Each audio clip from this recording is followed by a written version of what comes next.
Welcome to our program on Kardec Radio.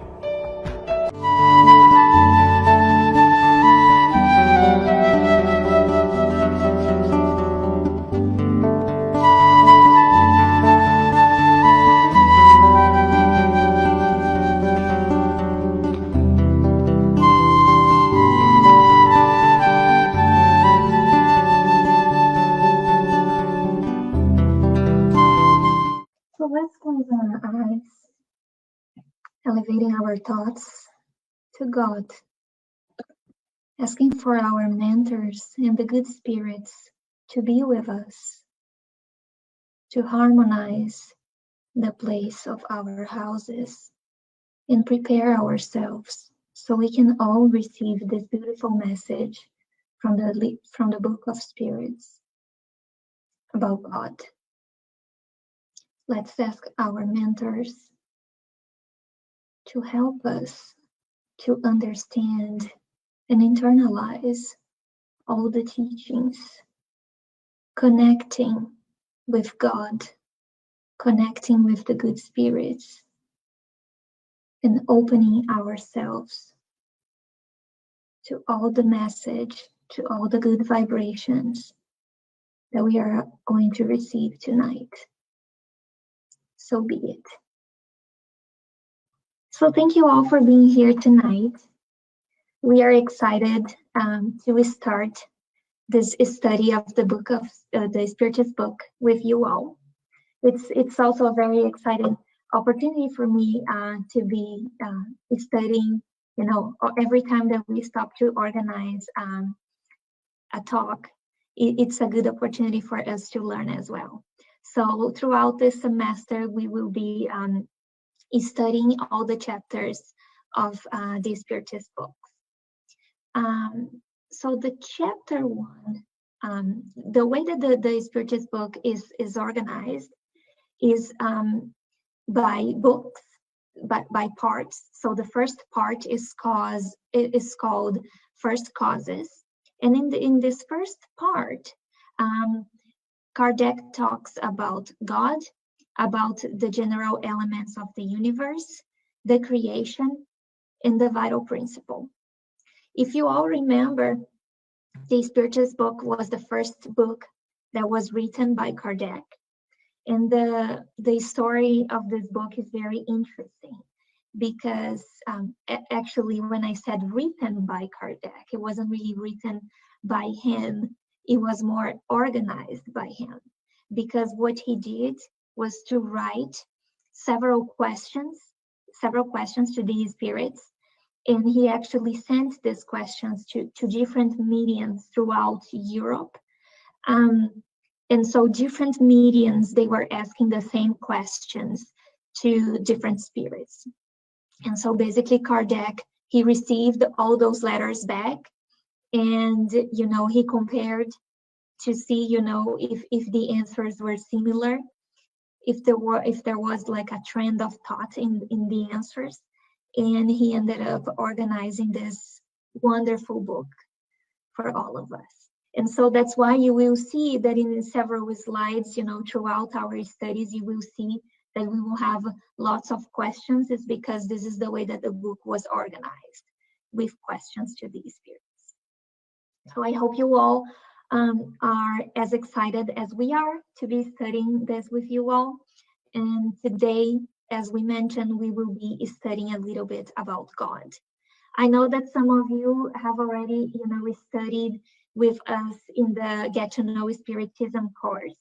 So what we tried to do today was, yes, to talk a little bit about the topics, you know, about what is God and the attributes of God. But we are also gonna, you know, as usual in our public meetings, we also try to bring thoughtful messages to all of us. So we will also be discussing, you know, some positive messages, some things for us to think and internalize. All right. So we start with this quote. This quote is actually from Abraham Lincoln. And the quote says, "I can see how it might be possible for a man to look down upon the earth and be an atheist. But I cannot conceive how a man could look up into the heavens, into the sky, and say that there is no God. So he brings a very interesting point, right, about people that don't believe in God. And this is unfortunately something that is quite common nowadays and also in the past. Some people, they don't believe in the existence of God. And, the question for us is why? Why do we think that it's so difficult for some people to have this belief? If when we look outside, if when we look to the nature, we see so many beautiful things, so many things that we cannot explain, right? So one of the reasons is pride. And I actually found this quote. I don't know the author. I found it on the internet and it says anonymous. The quote says, "Pride is concerned with who is right, and humility concerns what is right." And this is the thing, sometimes when people, they have this disbelief, is because they are, one of the reasons could be pride. Another reason could be that this person is hurting. Lots of people, they don't understand the divine justice. And, at some point of their life, at some point of their existence, if they are facing some hardship, some tragedy, they might start questioning themselves about the existence of God. But, I like to believe that if we are all in here, if we are all interested in hearing this talk tonight, is because inside of us, we do have a belief that God exists. And so this is what we are going to be talking about tonight. And so I would like also to start with this. This is a beautiful story from the book Our Father. The book Our Father was written by the psychographic by the medium Chico Xavier. And so I'm going to read the message for you all. It is said that an old illiterate Arab prayed with so much fervor and affection every night that once the rich chief of a large caravan called him into his presence and asked him, why do you pray with so much faith? How do you know that God exists when you can't even read? Great Lord, I know the existence of our Heavenly Father by his signs. And then the chief asked him, surprised, what do you mean? And the humble servant explained, when you receive a letter from an absent person, how do you recognize who wrote it? And the chief answered, by the handwriting, of course. And how about when you receive a piece of jewelry? How do you know who, I'm sorry, I have in here who wrote it. How do you know who made it? And the man answered, by the goldsmith's mark. The humble man smiled and added, when do you hear animal footsteps around the tent? How do you know afterwards if it was a sheep, a horse, or an ox? And he answered, by the tracks. Then the old believer invited him outside the tent and showing him the sky, where the moon shone surrounded by multitudes of stars. He exclaimed respectfully, Lord, those signs up there cannot be from man. At the moment, the proud caravan driver, with tears in his eyes, knelt down on the sand and began to pray. And so, why did I decide to bring this to you all tonight? Because this is what these spirits, they bring to us in the Spiritist book. When Kardec asked these spirits, how can we know, how, we can be certain about the existence of God? And the answer was that everything that we see that we don't have an explanation, every, of those beautiful things on nature, the perfect way that our human body works, all the cells, all the biological systems, all of this is not human creation. And so all of this must have been created by someone that is powerful, right? Even the ancient civilizations, they had this belief. They were not as evolved with all, the technological advancements that we have nowadays, but they carried this belief. This belief is something that it's almost something that we are born with. As I mentioned in the previous slides, there are people that don't believe in God, but most of it is because either of their pride or because they were hurt at some point in their lives and they don't quite understand how divine justice work, how the laws of God, how they work. Thankfully, we have Spiritism. Spiritism is a great thing that helps us to understand the divine laws. Reincarnation is also a thing that helps us to understand why certain things happen in our lives. And, I'm not going to be detaining so much in this topic of divine laws because we will be studying Kardec had a whole chapter in the Spiritist book talking about the laws. So we are going to be talking more about those later on. But with this, I would like to bring you to this question. What is God? And the answer that the spirits brought is that God is the supreme intelligence and he's the first cause of all things. And it's very important to note in here that instead of asking who, Kardec decided to ask what. Because using who would be based on an assumption that God is a person. If he uses the word what, he is giving it a broader perspective. And so based on the answer, God is the supreme intelligence, and he's the first cause of all things. So we all agree that there is no effect without a cause. As I was just mentioning, all the beauties in nature, the way that our human body works. If we were to search for a cause of whatever about the things that I am talking, or any other thing that we cannot comprehend, that our human reason cannot answer, to deny that God exists would be to deny that every one of those things, every one of those effects has a cause. So, and also talking about the supreme intelligence, we can also discuss more about the other attributes of God. So the spirits bring to us that God is eternal, he is immutable, he is immaterial, one and all powerful, and that he is also supremely just and good. So very quickly, let's discuss each one of those.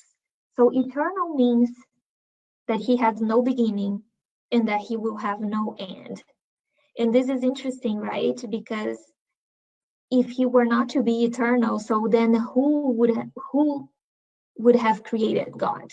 We have to believe that he is eternal because there was no one before him. No one created him. So that's why he's eternal. He has no beginning and he will have no end. He's immutable because if he were subject to change, then the laws that we have that govern our universe, the laws would also change. Can you believe if God were to be a man like us, if God were to change his mind in the way that we change our minds so many times, how messy the universe would be? And so if we, by observing the laws that govern the universe, we see that the laws don't change, we can conclude that God also doesn't change. And so also a very important thing in here is that God is immaterial, right? And this is interesting because so many of us, when we imagine God, and so many of us were also taught that God is like us, that actually we were created to look like Him. And so many of us, we have this idea that God is this senior man with a white beard sitting in a throne, but actually He is immaterial. So, because, and this is so easy for us to understand that He is immaterial, because if He were to be material, if He were to be made of matter just like we are, then He couldn't be immutable, as we have just discussed. If He were to be a man like we are, it means that one day His body, His material body, would deteriorate and He would stop of existing. And as we have discussed, He's eternal, so He has no end, and therefore He's immaterial. I know that this is very interesting, how this is all like a circle. It's almost you go around in a cycle understanding all these concepts. But this is what is so fascinating about the work that Kardec did with all these spirits. In Kardec, he was a professor, he was a researcher. So it's very interesting to understand, how he really based all his work in the Spiritist book on reason, and how and why we call Spiritism a reasoned faith.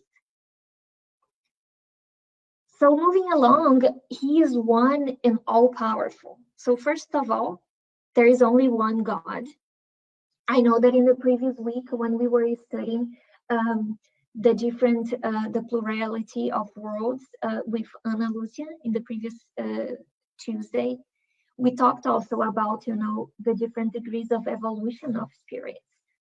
And we talked that, the highest degree of evolution of a spirit is when they reach the level of a pure spirit. So even a pure spirit, for instance, if we are talking Jesus is an example of a pure spirit. They are not God. They are pure, and they can have a better understanding of God. They have a better connection with God. They have power, but they are not God. God is only one. And He's also all-powerful, because only being all-powerful is that He could have been able to create everything that we can see here on Earth, but not only Earth, the whole universe, the different planets, the stars, the moon, and everything that exists. And then finally, God is also supremely just and good. And we are going to discuss this more throughout this chapter. We are going to discuss, this idea of God being good. That was something that we started receiving this concept from Jesus. Because prior to Jesus, the belief that humanity had was that a God that would be vengeful, a God that would punish people, and Jesus was the one that brought to us this concept of God being just and good. And so also, if we understand that God is not material, some people, they might think that then God is the infinite, right? And there is a certain connection. So Kardec asked the spirits, what is meant by the infinite? And the spiritists answered, that which has neither beginning or end, the unknown. All that is unknown is infinite. So, if we talk that God has no beginning or end, and the infinite also has no beginning or end, could we then say that God is the infinite? And the Spiritist said that would be an incomplete definition. And they said more that human speech is insufficient to define that which transcends human intelligence. And they ended by saying that we could say then that God is infinite in His divine perfection. And so it's interesting to see that these spirits are talking about how our human speech is insufficient. And so let's talk a little bit about if we are able to comprehend the true nature of God. So as I mentioned, last week, it just happened perfectly. The last week, we studied exactly this. We studied the different worlds. And so if we are here, if we are in the second degree, right?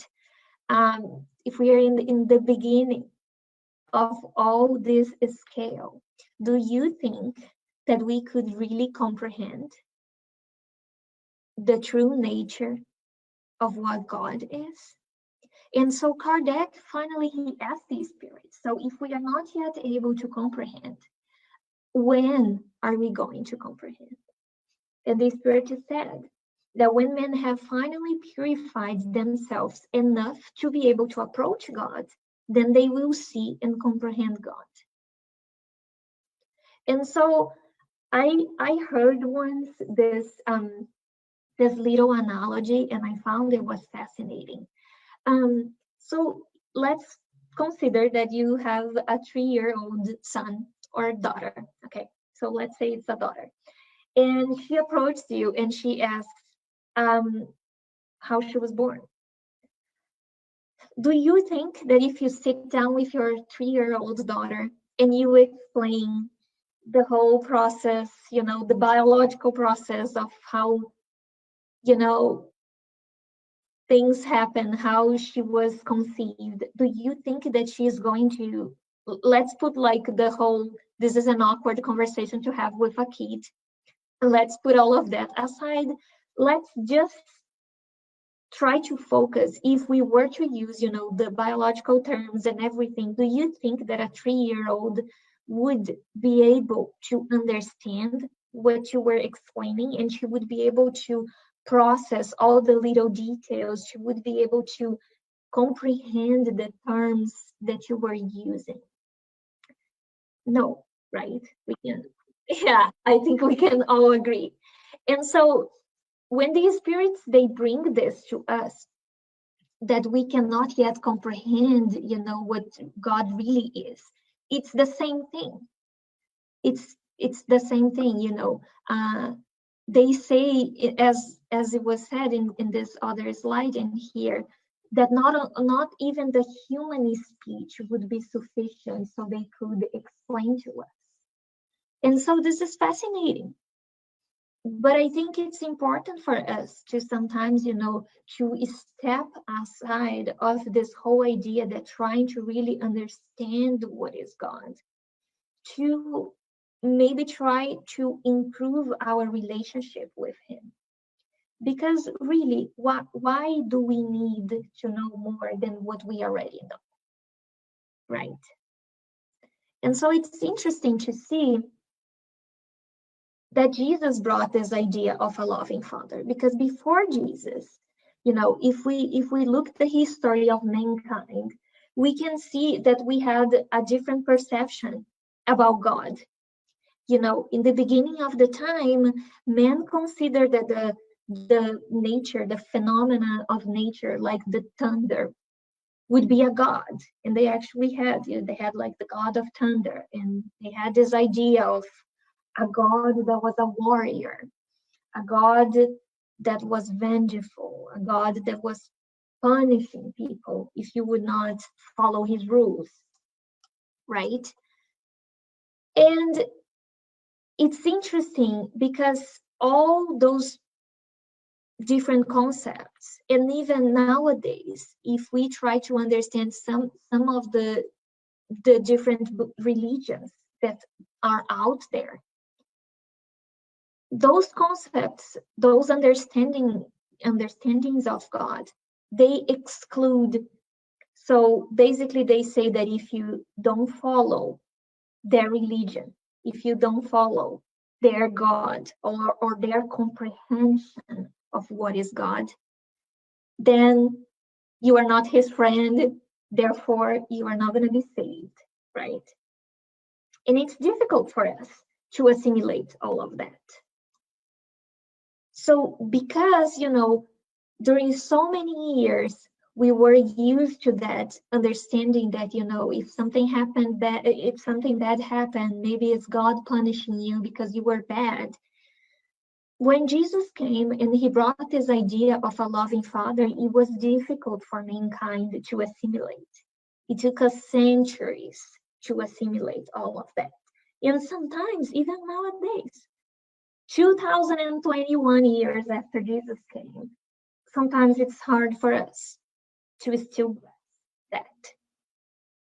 And as you can see in here, you can see all the different names that different people use to call God.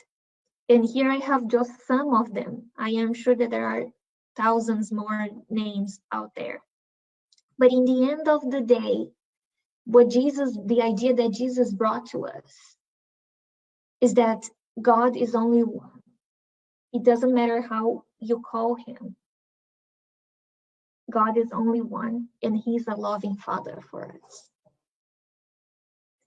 And then Spiritism, as we know, Spiritism bases itself on the teachings of Jesus. So Spiritism, more than just talking about this loving father, Spiritism also brings this idea of a God that is not limited.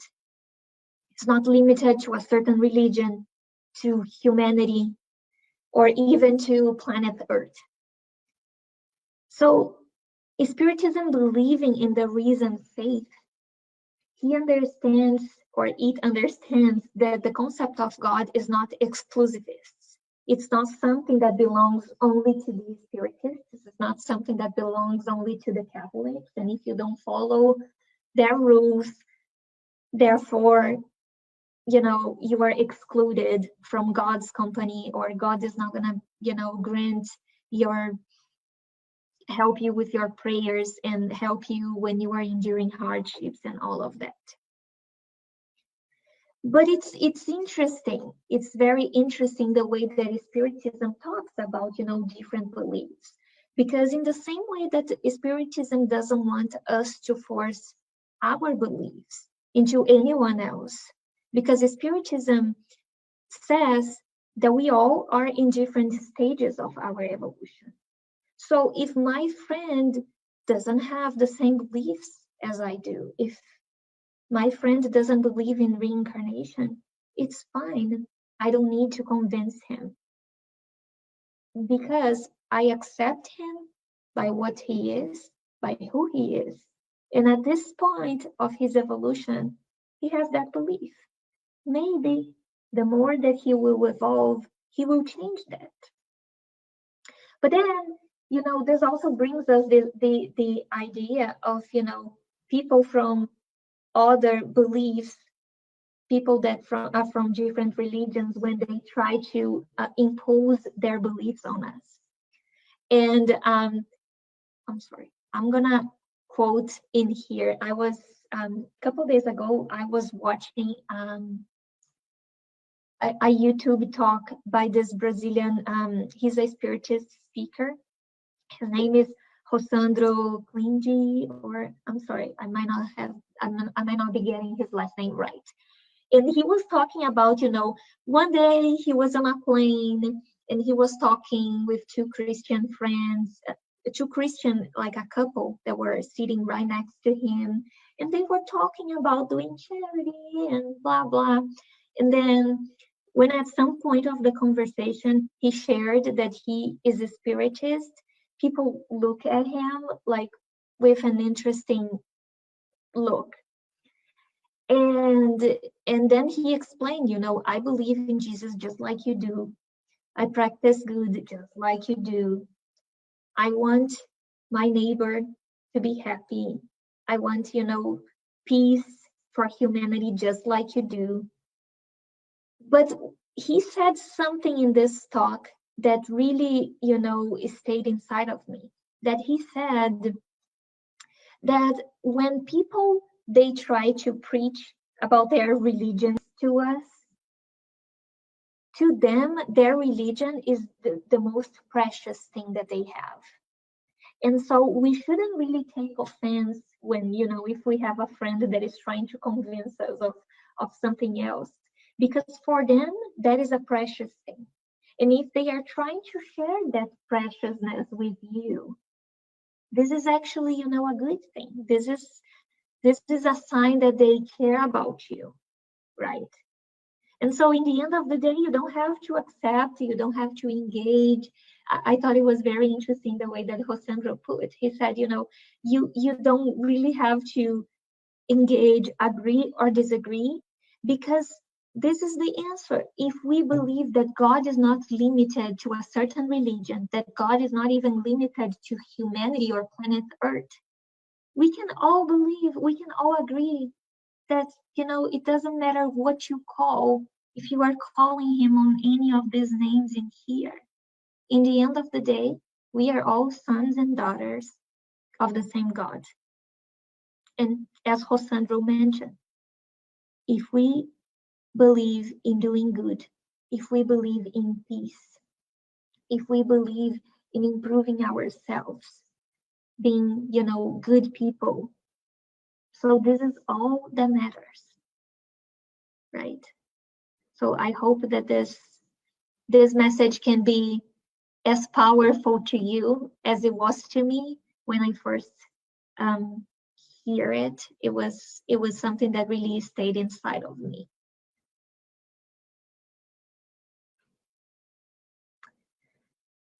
So God loves you, right? And when we are talking about this love that God has for us, for this love, there is no if. It's like God loves you, period. No ifs. And it's hard for us because the way that we know love in our lives, the way that we love others, is full of those ifs. It's like, I love you if you do things my way. I love you, but I expect you to show love back to me in a certain way. Or, inside of our houses is like, sometimes it's so hard to love someone in our family that doesn't agree with what we say, or someone that really, as I said, doesn't show love in the way that we show. Sometimes people are more into expressing their sentiments. Sometimes people are not. There are books about, 5 languages of love. By the way, it's a great book. I recommend people reading. It's not a Spiritist book, but it's a book that helps you to understand the different way that people express love. So it's interesting for us to talk about this ifs that we have when we love others, because we say that we understand that God loves you, but do we? How can we grasp this idea of a Father that loves us? Doesn't matter what we do. He knows that we have our flaws. He observes our faults in everything that we do right, everything that we do wrong. He sees us in our best and also in our worst moments. And then even when we make mistake after mistake, he still loves us. He created this system of laws in the universe. These laws can help us to correct our route. But see, the laws are a way that God is showing his love to us, because it's through the universal laws that we will be slowly, hopefully not so slowly, that we will encounter, our progress, that one day we will reach the status of pure spirits. So it's not really God that is punishing, right? As he says in here, he created the universal laws to ensure happiness of human beings. It shows them that what they should or should not do, and that they only suffer when they deviate from it. So when people think that is God that is punishing us, it's because you are having a narrow mind. Sometimes things happen to you in this one existence, and even if you don't find the reason for that in this one existence, it's because you don't remember. Because of this incarnation, you are not really seeing what it has happened in your previous existences. But it's important for us to know that it's not God that is inflicting all of that on us because he wants to. This is only, a consequence of things that we have done in the past. And without really, facing the consequences, what good could this be for us? So let's step back and let's think right now. If there were no consequences for what we do, if there were no, the universal laws, if we could just make mistakes and be like that, do you really think that we would learn? Do you really think that we would progress? We would always be stuck. So in the end of the day, it might be difficult yet for us to understand all of that, but see how everything is designed for us to progress. In the end of the day, everything is designed for our, for us to find our true happiness. And again, I'm not gonna focus too much in the subject of divine laws. We will have a whole chapter to talk about them. But I think it's a good thing for us to be, talking briefly today, because the divine laws are also, an expression of the love that God has for us. And so in the book Universo en Vida, unfortunately there's no translation, there is this beautiful quote that says, God is our light and our life, our essence and our destination. We exist and evolve to know him, love him, and in him we accomplish. Through countless ages, his divine love guides us and sustains us. So the question in here is, if God loves us so much, why is it so difficult for us to love ourselves? And I'm not sure if you all, experienced this. I believe that all of us, to a certain extent, more or less, or sometimes in certain phases of our existence, we have experienced this more or less, but we are harsh to ourselves, right? We criticize, we have some sort of a difficulty to love ourselves. Some of us might think that we don't deserve to be happy, or that we don't deserve to conquer things. Some people have struggled with self-sabotage and, depression and things like that. Well, first of all, we should accept the love that God has for us. And we should try to work inside of ourselves and really tell our inner child that we are more than this. We are not defined by our bad tendencies. We also have countless virtues. This is the thing. Sometimes we are harsher on us than other people around. We do a million things right. In the moments that we do one thing wrong, you will punish yourself for days and days.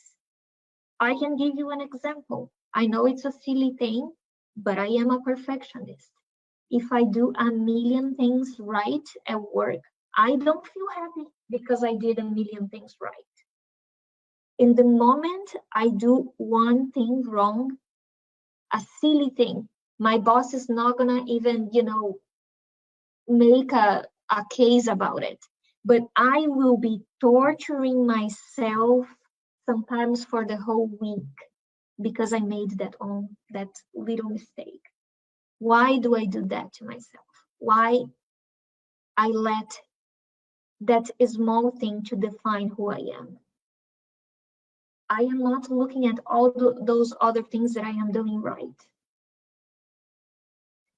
And in the same way that I am talking, this small example about work, we do this in different areas of our life, especially in our relationship, especially, in the way that we interact with people. Sometimes some people, they are also very harsh in the way that they look, in their physical appearance, or, they might not they might be harsh at themselves in a psychological way.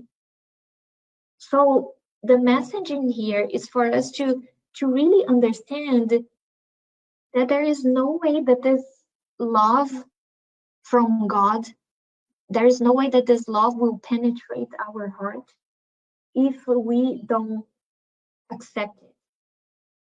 And this starts by thinking that we deserve. And it's almost like if we don't deal with all these inner issues that we have inside of ourselves, from all those feelings of not loving ourselves first, there is no way that we can break this barrier, right? There is no way that we can let this love enter our hearts. And so I know that it's a difficult topic for us to be discussing, but it's important for us to look inside of ourselves, to look, sometimes we seek so much love from others, from family members, from our partners, from friends, but we are not really focusing on if we love ourselves, right? We are not really focusing in the relationship that we have with ourselves. And this is very important, not only from a perspective of accepting the love from God, but also because if we don't love ourselves, it's very likely that this will have a ripple effect in the other relationships that we have, in the relationships, as I mentioned, with our family, in our relationship with our partners, boyfriends, girlfriends, husbands, wives, our kids as well. So, if I can, I still have a couple of slides to go, but if I can really convey a message or, ask something from you all tonight, is for you to really, think about how you are doing in regards of loving yourself. Asking yourself to really open up your heart so you can love yourself, and so you can let yourself be loved by others and by God.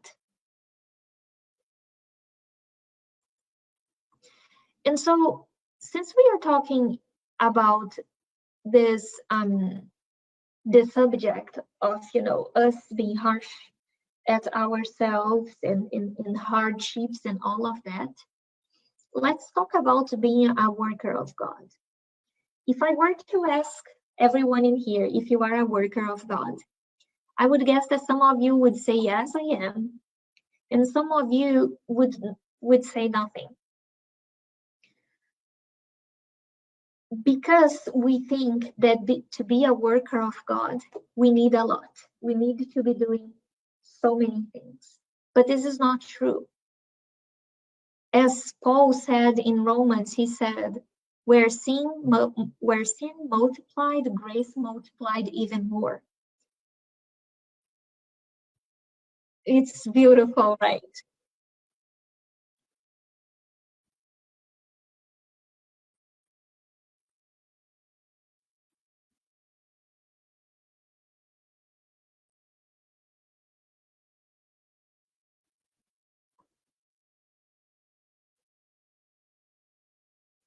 exactly, because this is the thing. So you could think, I already have too many things going on in my life.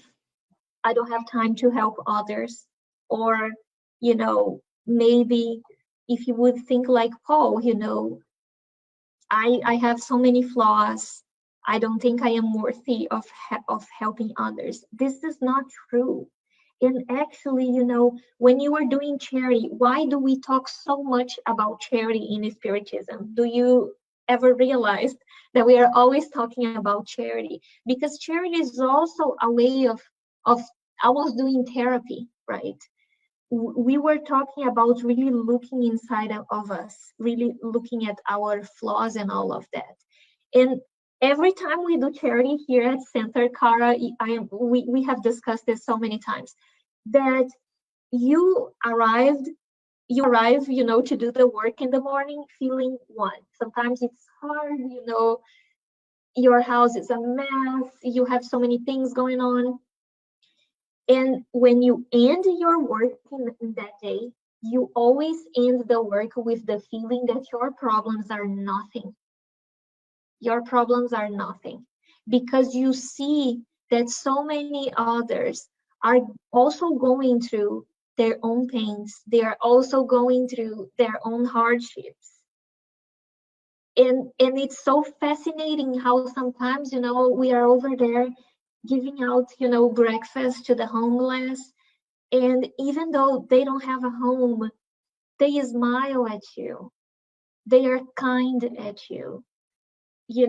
Some of them even stop and they talk. And so, this is the thing about charity. It's also a therapy. It's also something that helps you to put your problems in perspective. And again, it's all about, helping the other. If we understand in Spiritism, we believe in energy exchange. We believe that if you are doing good to someone else, you are also attracting good things to you, right? If you are helping others, you will also be helped. Maybe not in a material way, maybe in a spiritual way. So next time, when we talk about being a worker of God, we are all workers of God.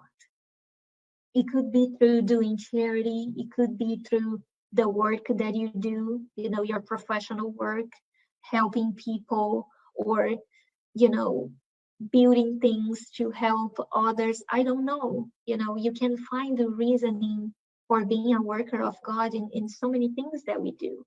And this is also, a beautiful thing that Spiritism teaches us. Us being instrument of God. Being an instrument of God, it goes in so many ways, Again, sometimes you are through your work, you are gonna help society to develop even more. Some people that work in research, you might be, helping to bring new things for society. Being a Yeah, exactly. Nowadays, the healthcare workers, right? Everything that they are doing, they are working so hard. Uh, I believe it was on Saturday we were discussing this in the Get to Know Spiritism course. We were discussing about the vaccines in in a recent book that was published in Brazil by Divaldo de Franco.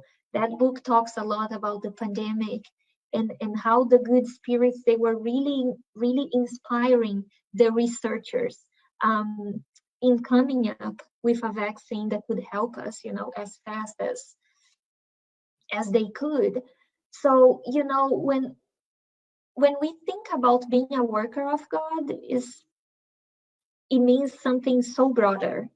And I would like to maybe tonight when you go to bed and you are doing your prayers, put yourself in this humbling position of saying, God, make me an instrument of, your love. If, you know, If tomorrow I go to work, I hope I can, be a good worker. I hope I can be nice to my coworkers. I hope, I can make my contribution to my clients, to society, to the world, to the community in which I live. So I hope you all tonight, when you go to bed, you can think about that and include this in your prayers. So we are coming to the end of this presentation, and I have two beautiful messages to share with you. This is the first one that says that everything that surrounds us is divine poetry. There is a trace of God in every being of creation. Let us look for him in the blossoming of the flowers, in the flowing of the waters, in the singing of the wind, in the twinkling of the stars. But above all, let's look for him within ourselves. All we have to do is close our eyes for a moment and feel him. He is there, giving rhyme to the verses of our lives. And so again, all we have to do is close our eyes for a moment and feel him. He is there, giving rhyme to the verses of our lives. And I know it's a silly thing, to be talking about this, about, how God is inside of all of us. And when we talk about how busy our lives are and how sometimes we are so trapped in our routine and being materialistic. But I don't know about you, at least in my case, this is so true. Some days things are crazy. I am super busy. I go to bed and I don't think 5 minutes to sit down, being quiet, just to clear my mind and really feel it and really feel, my inner peace and really find God inside of me. And so I feel that this is something, and that's why I love, the talks that Kara is doing about Pensamento e Vida, because it's, the talks that Kara is doing, it's almost like those things that you know that you should watch your thoughts. You know that you should have some time to meditate. But it's so easy for all these good habits to get lost within our busy lives. And so I feel that those are habits that we need to be constantly reminded of practicing that, of taking a couple minutes in silence to connect with yourself, to connect with God, to maybe you will do, like yesterday in the morning, I did something and it was just so wonderful. I opened the window and I was just sitting, looking at the trees.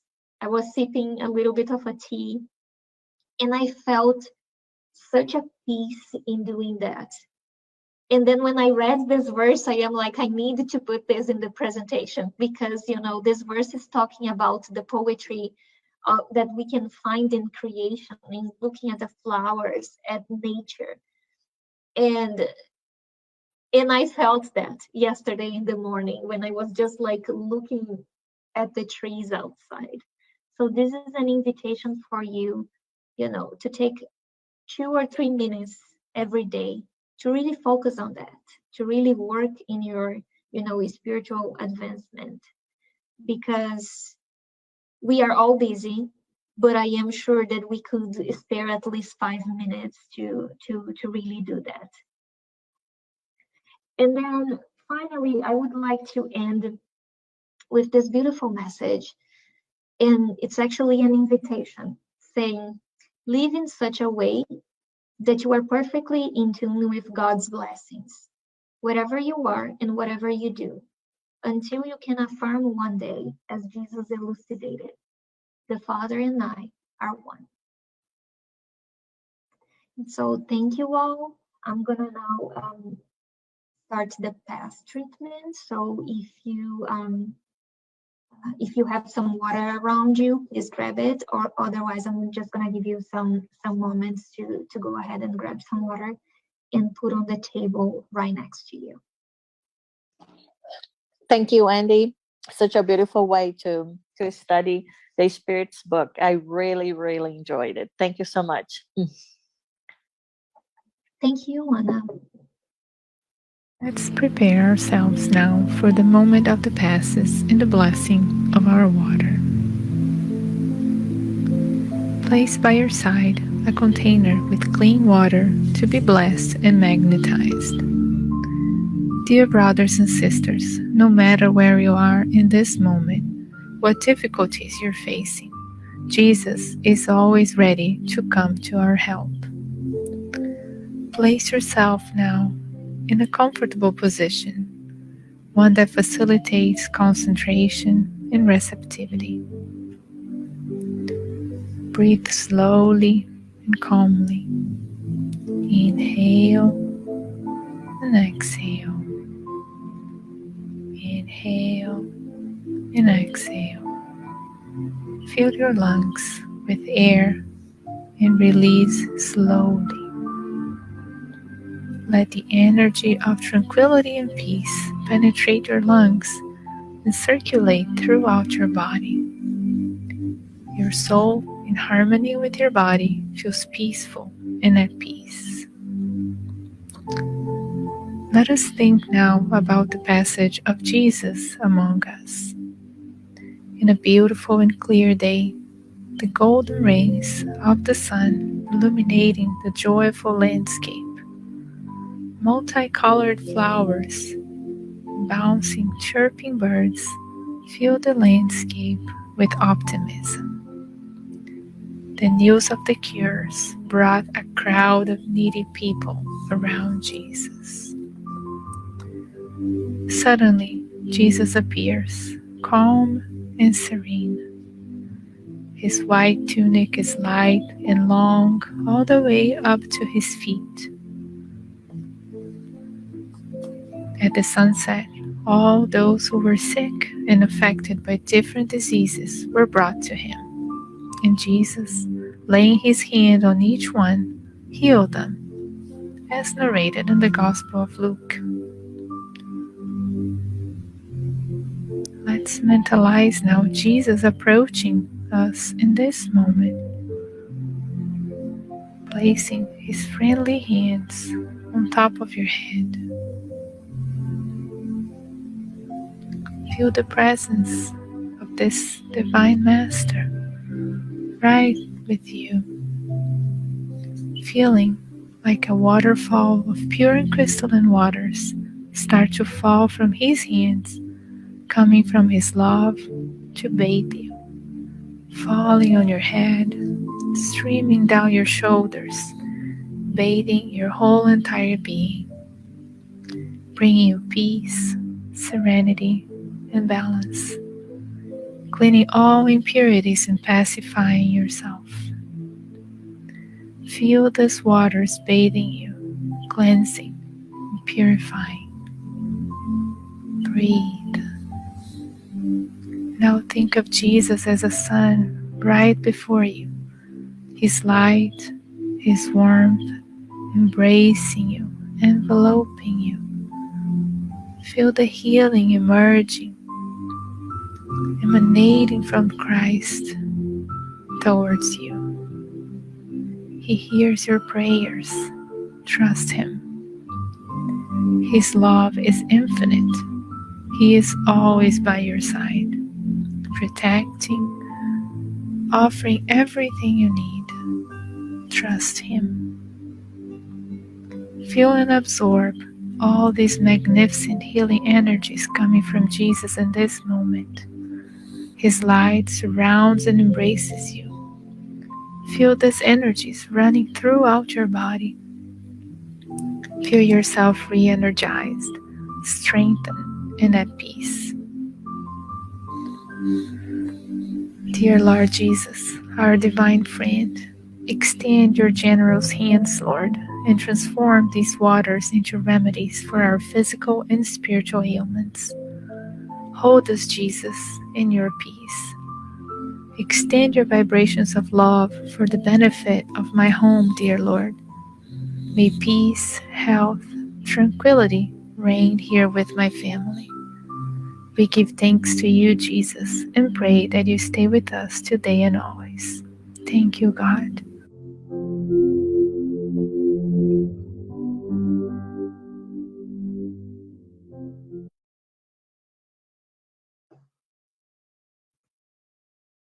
Let's now move to the closing prayer.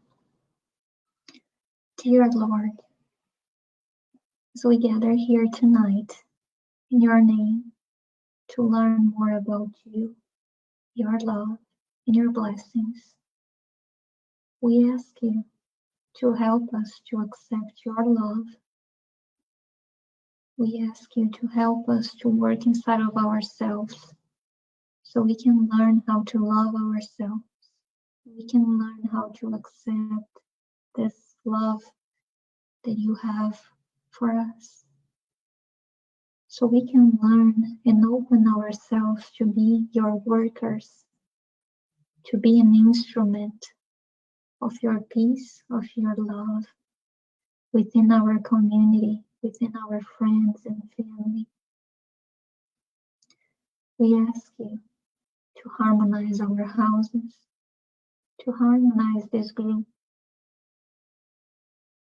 and to also extend your blessings to all those who are in need right now, to all the hearts that are hurting, to all the families that are in need. We ask you to bless the workers from the hospitals, all the good workers that are helping to fight this disease. We ask you to extend your mercy and your blessings to also these discarnated brothers and sisters that are in need of your light and your love. May we all go in peace, being again seeds of your love, workers under your name, being kind and loving to every single person that we encounter during this week. So be it.